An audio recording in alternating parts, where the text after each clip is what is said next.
Top quality और consistent performance के लिए सिर्फ सिल्वर पंप्स। टॉप क्वालिटी और कंसिस्टेंट परफॉर्मेंस के लिए सिर्फ सिल्वर पंप्स, नाम याद रखना।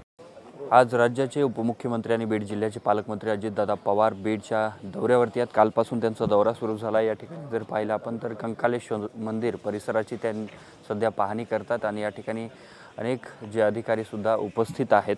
सकाळी त्यांचा 5:45 वाजता दौरा सुरू झालेला आहे आणि 5:45 वाजता त्यांनी चंपावती क्रीडा संकुलाची पाहणी केली आहे।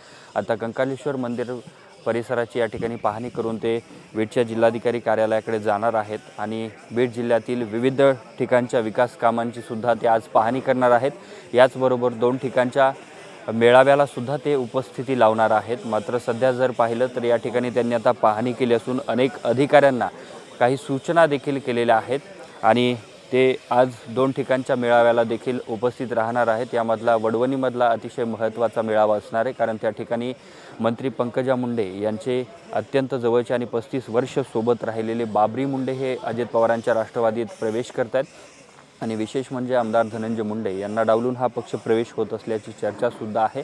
यामुळे या मेळाव्याकडे आणि पक्षप्रवेश सोहळ्याकडे संपूर्ण जिल्ह्याचं लक्ष लागलेलं आहे आणि आता या ठिकाणी जर पाहिलं तर अजितदादांनी या ठिकाणची पाहणी केलेली आहे, अधिकाऱ्यांना सूचना केलेल्या आहेत आणि आता जिल्हाधिकारी कार्यालयाच्या दिशेनं अजितदादा हे रवाना होत आहेत। आज दिवसभर अनेक कार्यक्रम आहेत, अनेक ठिकाणच्या विकास कामांची देखील ते पाहणी करणार आहेत। याचबरोबर जिल्हाधिकारी कार्यालयाची जी बिल्डिंग आहे त्या बिल्डिंगचं सध्या कामकाज सुरू आहे आणि त्या बिल्डिंगची सुद्धा ते पाहणी करणार आहेत। आजचा दौरा हा अतिशय धावपळीचा असणार आहे, मात्र सकाळी 5:45 वाजता अजितदादांनी आपल्या कामाला सुरुवात केलेली आहे।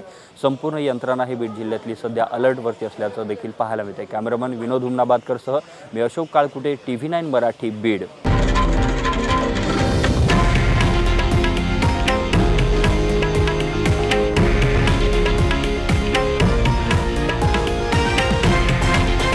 हे आहे देशातील नंबर 1 न्यूज नेटवर्क आणि आपण पाहत आहात TV9 मराठी, एकमेव।